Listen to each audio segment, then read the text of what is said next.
os planos de Davi, os planos da nação de Israel, por causa de um objetivo próprio.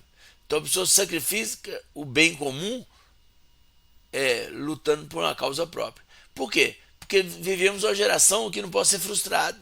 Vivemos uma geração que qualquer coisa que faz aborrece a criança ou adolescente, aí ele se envolve com droga, ele se envolve com bebida, ele se envolve com prostituição, ele ameaça fugir de casa, e qualquer coisinha no casamento, o casal já pensa em divórcio. Eles falam assim, antigamente o casamento durava mais. Não estou defendendo a violência doméstica, não estou defendendo as mulheres ficarem sofrendo, apanhando dentro de casa. Não é isso que eu estou falando, não. Mas as pessoas também, hoje em dia, elas separam com muita facilidade, porque elas também se ajuntam com muita facilidade, né? Assim, perdeu-se os valores. Você fala assim, mas isso era antigamente. Não, gente. Tem princípios que são eternos. Tem coisas que são eternas, a gente não pode atropelar certas coisas. Tem coisa que a gente pode modernizar, tem coisa que a gente deve modernizar, deve se atualizar. Eu mesmo falo sempre com os pais.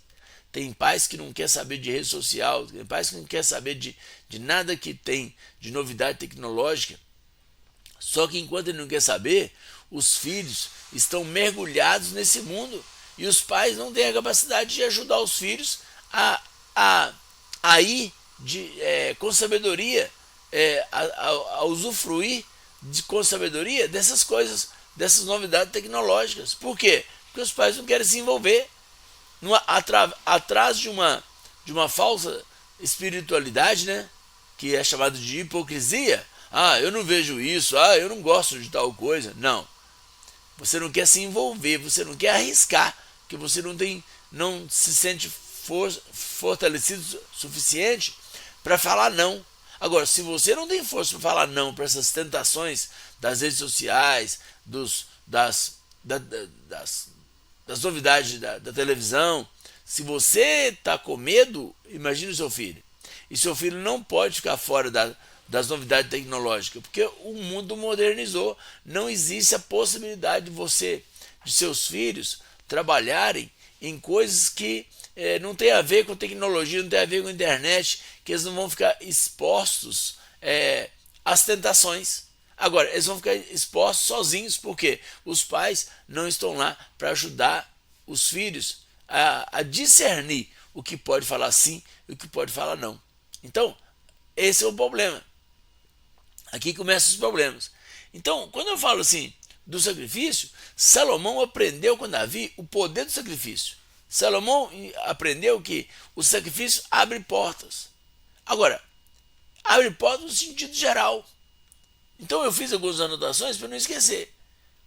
Olha só, os filhos precisam aprender o que é o poder do sacrifício em outro aspecto além da oferta a Deus. Então eu não tô menosprezando a oferta a Deus. Ela é super importante e é o que chamou Deus para ele. A oferta fez com que Deus descesse na terra e falasse com ele, que é um poder incrível. Mas eu quero aproveitar o assunto para falar sobre o poder do sacrifício para as suas conquistas. As pessoas precisam entender aquela frase que eu falo há mais de 20 anos. Olha, a mão que pode te ajudar está na ponta do seu braço. Tem que parar com essa ideia, né? Então nós vivemos um momento difícil na política brasileira por isso. Porque a esquerda prega, né, a ideologia do comunismo, de que todo mundo tem de tudo. Na verdade, todo mundo vive na miséria e um grupinho fica no bem bom. Então, assim, aí quando descobre as falcatruas, as corrupções, aí todo mundo fica bobo. Mas por quê?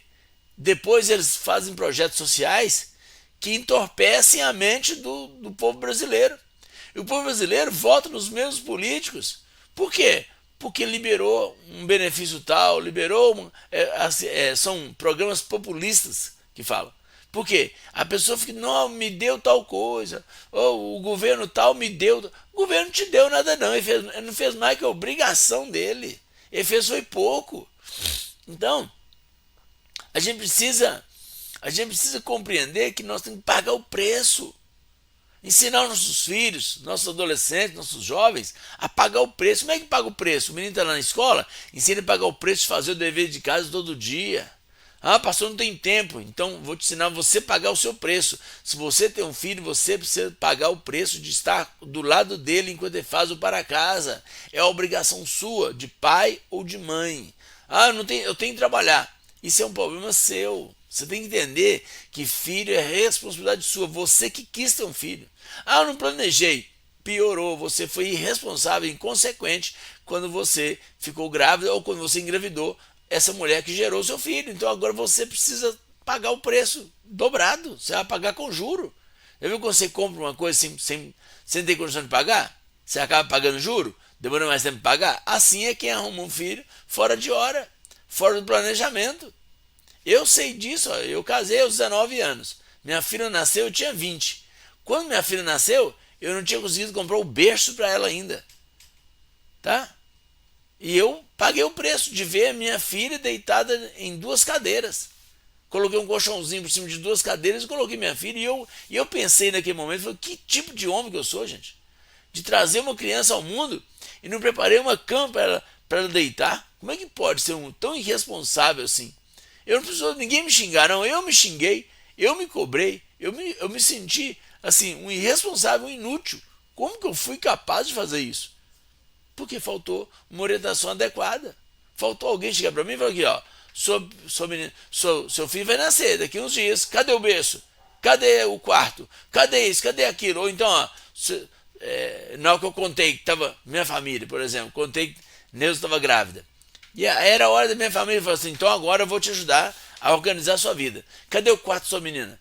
Do seu filho, né? A gente não tinha ultrassom, a gente não sabia que era menina. Cadê o quarto? Cadê o berço? Cadê os móveis? Cadê o enxoval do bebê? Cadê as coisas? Cadê?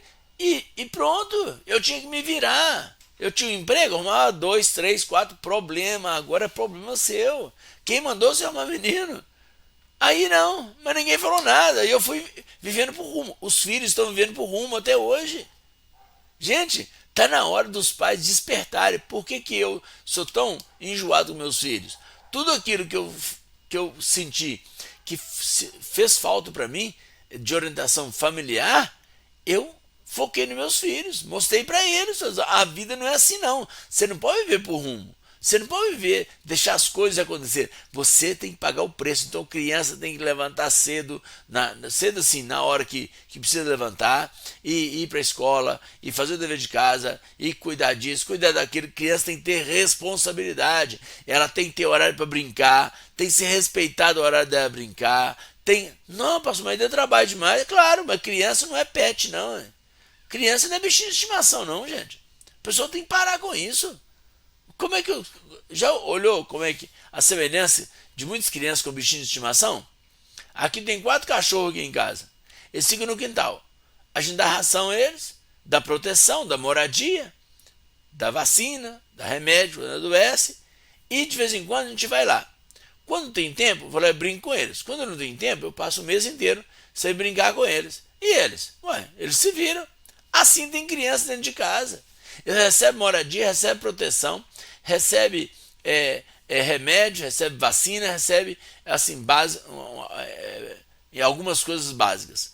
Mas a atenção, o carinho, o ensinamento, não recebe. Só que o